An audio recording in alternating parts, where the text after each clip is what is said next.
યાર આ જમવામાં મીઠું જ નથી. કઈશ તો લઈ લેશે પણ નહીં કહું તો ગળેથી નહીં ઉતરે યાર. ખાઈ લે બેટા, અમે તારાથી બીજું કઈ ખાવાનું નથી. ખાઈ લે. હમણાં કવચ છું તું જો ને. રેવા દે એનાથી રહી ગયો હશે. ક્યારેક એવું થાય, ક્યારેક મોરું ખાઈ લેવાય. સુખી સંસાર રાખવો હોય ને તો ક્યારેક આપણે જાતું કરવું પડે, જાતું કરી દેવાનું. બેટા તારું અમે કઈ ના ખાઈ લે બેટા, અમે ખાઈ લે. એ જો તારું 51% તો ઘરમાં ચાલે જ છે ને, તો 49% એનું પણ ચાલે. એમાં શું, ઈ તારી જીવન સાથી જ છે ને. બાકી તું વિચારી તારું કેટલું ધ્યાન રાખે. જાતું કર દે. અત્યારે ખાલી ખોટી માથાકૂટ ના કરતો ભાઈ. બેટા એક કામ કર, રસોડું તો સંભાળે લે. હાથે બનાવીને હાથે ખાઈ લેવાનું. બીજું તો તારે કઈ ખાવાનું છે ને બેટા, તું સંભાળવા માંડે. હાલ.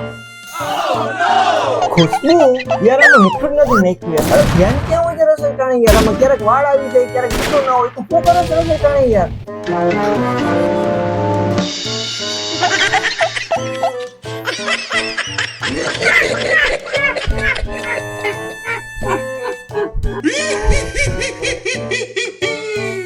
Ha ha ha ha ha!